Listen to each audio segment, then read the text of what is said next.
అయితే వాటి సంబంధించిన హాట్ కాపీని మాత్రం ఖచ్చితంగా ఆర్ఓ దగ్గర సబ్మిట్ చేయాల్సి ఉంటుంది. మనం చూసినట్లయితే ప్రతి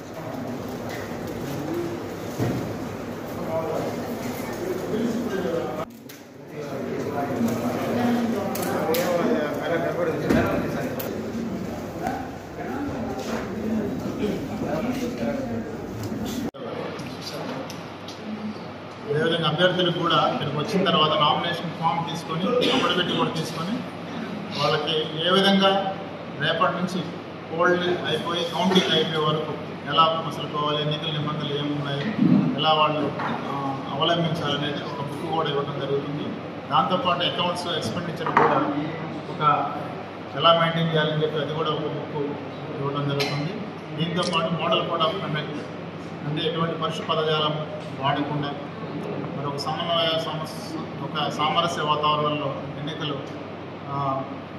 వాళ్ళు ర్యాలీలు ఎలా అవలంబించాలి ఇవన్నీ కూడా ఒక బుక్లెట్ ఇవ్వడం జరుగుతుంది. ఇంకా ఏమైనా డౌట్స్ ఉన్నా కానీ హెల్ప్ డెస్క్ అని చెప్పి డిప్యూటీఎస్ ఆధ్వర్యంలో సబ్ కలెక్టర్ కార్యాలయంలోనే పెట్టడం జరిగింది. అదేవిధంగా ఎక్స్పెండిచర్కి సంబంధించి బ్యాంక్ అకౌంట్ ఎలా ఓపెన్ చేయాలా, ఎలా సబ్మిట్ చేయాలా, ఇలాంటి విషయాల్లో ఎవరికైనా అవగాహన లోపం ఉంటే ఎక్స్పెండిచర్కి సంబంధించి కూడా అసిస్టెంట్ ఎక్స్పెండిచర్ అబ్జర్వర్ వరప్రసాద్ గారు ఉన్నారు ఆడిట్ డిపార్ట్మెంట్ నుంచి, వాళ్ళు కూడా ఉంటారు. మా తహసీల్దార్స్ అందరూ ఏఆర్ఓలు ఉంటారు. అదేవిధంగా కార్యాలయ అడ్మినిస్ట్రేటివ్ ఆఫీసర్ కూడా అందరం కూడా ఇక్కడ అవైలబుల్ ఉంటాము. 11 o'clockకి నామినేషన్స్ షార్ప్గా అలౌ చేస్తాము. దానికి ముందు వచ్చినా కానీ అలౌ చేయడం జరగదు. అదేవిధంగా 3 o'clock షార్ప్గా క్లోజ్ చేయడం జరుగుతుంది.